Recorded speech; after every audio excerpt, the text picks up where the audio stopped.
everybody, and welcome back to Junior Book Club. We are still reading Because of Winn-Dixie. We have 2 weeks left on this and 4 more chapters. So today we are going to read chapters 23 and 24. Chapter 23. Save the sandwiches, Gloria Dump yelled to me. Save the punch. I got my dog pictures, screamed Sweetie Pie. She went running around, tearing them off the trees and the chairs. Don't worry, she kept shouting. I got 'em. I grabbed the platter of egg salad sandwiches and the preacher grabbed the punch. We ran into the kitchen with them. When I ran back outside, I saw that Amanda had hold of Miss Franny Block and was helping her into the house.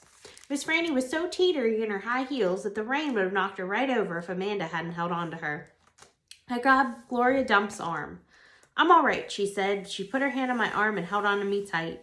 I looked around the garden before we left. All the crepe paper was melted and the candles were out, and then I saw Otis. He was standing there by his jar of pickles, looking down at his feet.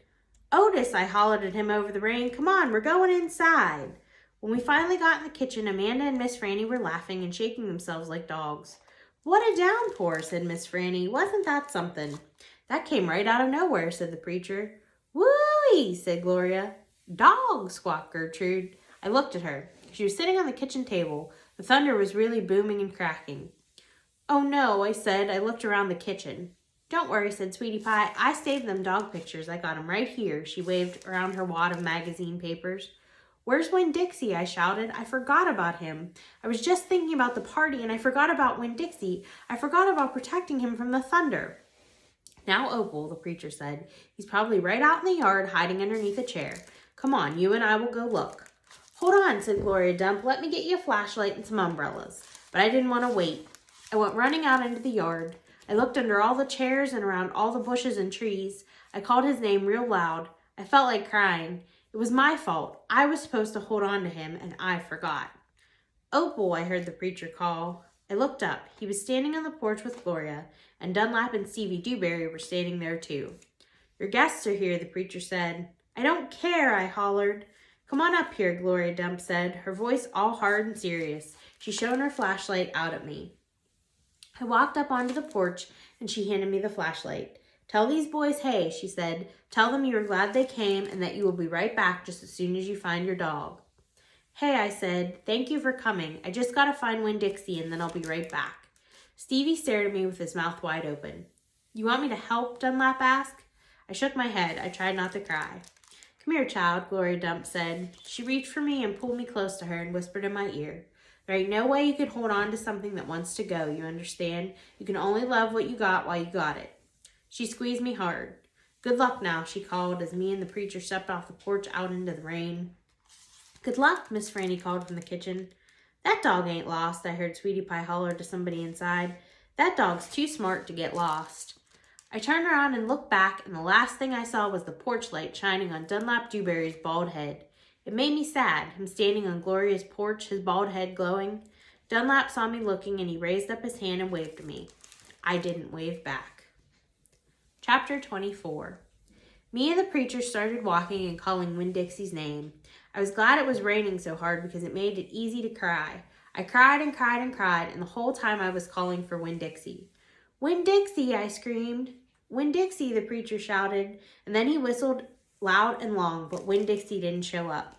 We walked all the way through downtown. We walked past the Dewberry's house and the Herman W. Block Memorial Library and Sweetie Pie's yellow house and Gertrude's pets. We walked out to the Friendly Corners trailer park and looked underneath our trailer. We walked all the way out to the Open Arms Baptist Church of Naomi. We walked past the railroad tracks and right on down Highway 50. Cars were rushing past us and their taillights glowed red like mean eyes staring at us. Daddy, I said, Daddy, what if he got run over? Opal, the preacher said, we can't worry about what might have happened. All we can do is keep looking. We walked, and in my head I started on a list of 10 things that I knew about Winn-Dixie, things I could write on big old posters and put up around the neighborhood, things that would help people look for him. Number 1 was that he had a pathological fear of thunderstorms. Number 2 was he liked to smile using all his teeth. Number 3 was he could run fast. Number 4 was that he snored. Number 5 was that he could catch mice without squishing them to death. Number 6 was he liked to meet people. Number 7 was he liked to eat peanut butter. Number 8 was he couldn't stand to be left alone. Number 9 was he liked to sit on couches and sleep in beds. Number 10 was he didn't mind going to church. I kept on going over and over the list in my head. I memorized it the same way I had memorized the list of 10 things about my mama. I memorized it so if I didn't find him, I would have some part of him to hold on to. But at the same time, I thought of something I had never thought of before, and that was that a list of things couldn't even begin to show somebody the real Winn-Dixie. Just like a list of 10 things couldn't ever get me to know my mama. And thinking about that made me cry even more. Me and the preacher looked for a long time, and finally he said we had to quit. But Daddy, I said, Winn-Dixie's out there somewhere. We can't leave him. Opal, the preacher said, we have looked and looked, and there's only so much looking we can do. I can't believe you're going to give up, I told him. India, Opal, the preacher said, rubbing his nose, don't argue with me. I stood and stared at him. The rain had let up some. It was mostly a drizzle now. It's time to head back, the preacher said. No, I told him. You go ahead and go, but I'm going to keep looking. Opal, the preacher said in a real soft voice, it's time to give up. You always give up, I shouted. You're always pulling your head inside your stupid old turtle shell. I bet you didn't even go out looking for my mama when she left. I bet you just let her run off too. Baby, the preacher said, I couldn't stop her. I tried. Don't you think I wanted her to stay too? Don't you think I miss her every day? He spread his arms out wide and then dropped them to his sides. I tried, he said. I tried. Then he did something I couldn't believe. He started to cry. The preacher was crying. His shoulders were moving up and down, and he was making snuffly noises. And don't believe that losing Winn-Dixie doesn't upset me as much as it does you, he said. I love that dog. I love him too. Daddy, I said. I went and wrapped my arms around his waist. He was crying so hard he was shaking. It's all right, I told him. It's okay. Shh, I said to him like he said